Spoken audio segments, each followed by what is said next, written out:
Hello, this is the second assignment for Chapter 5 listening. These are the discussion prompts. Starting off with the first question, uh, I don't think I'm a good listener. I know that I can hear people, and most times I do respond, but there's sometimes where uh,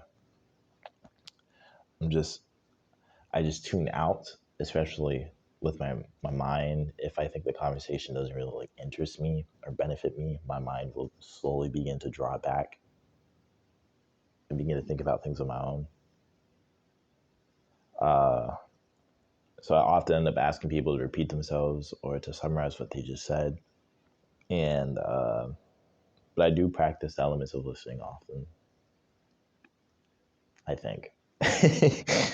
uh, After reading the chapter, listening barriers, I've learned that I think I've been through all of these listening barriers before, at least once.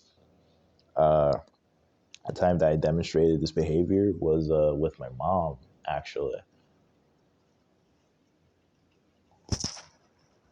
Uh, my mom was trying to give me a heart to heart. She sat me down on the couch and was talking to me, and I was listening to her, but in my mind, I was really just criticizing everything she was saying.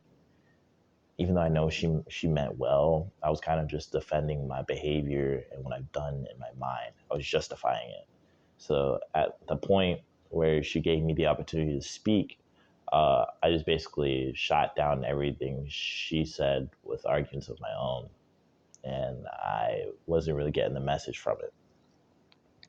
Uh, in that case, the barrier in that case, of my mom's argument, I think it would be criticism of the speaker, which is honestly the listening barrier that I use all the time. It's usually with people that either one, I don't really like them, or two, whether I feel like what they're saying is not really beneficial to me, or it sounds like they're criticizing me, or yeah, pretty much. I don't really listen for to understand. I listen to criticize. Um, let's see. Criticism. I always read it as criticizing. Criticism of the speaker best describes why I'm not practicing the elements of listening, because I know that in my mind it tends to wander when people are speaking to me, especially when the conversation doesn't really entertain me, or I don't find it interesting, or it's not beneficial to me.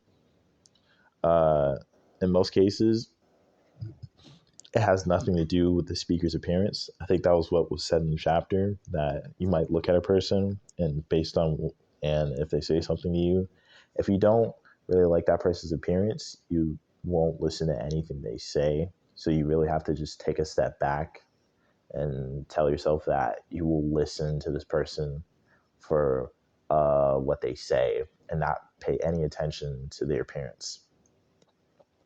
But in my case, I think it's not based on what that person looks like, but based on what they're saying to me. Because in my mind, I'm listening, and I guess I'm really just calculating what this person is saying to me. I'm like, is this interesting to me? Is this beneficial to me, or is this person criticizing me or telling me what to do here, or telling me what I'm doing wrong?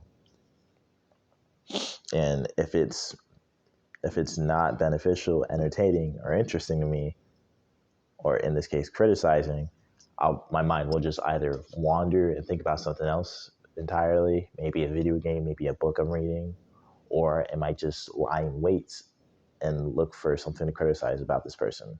And after reading this chapter, I think I really need to stop doing that.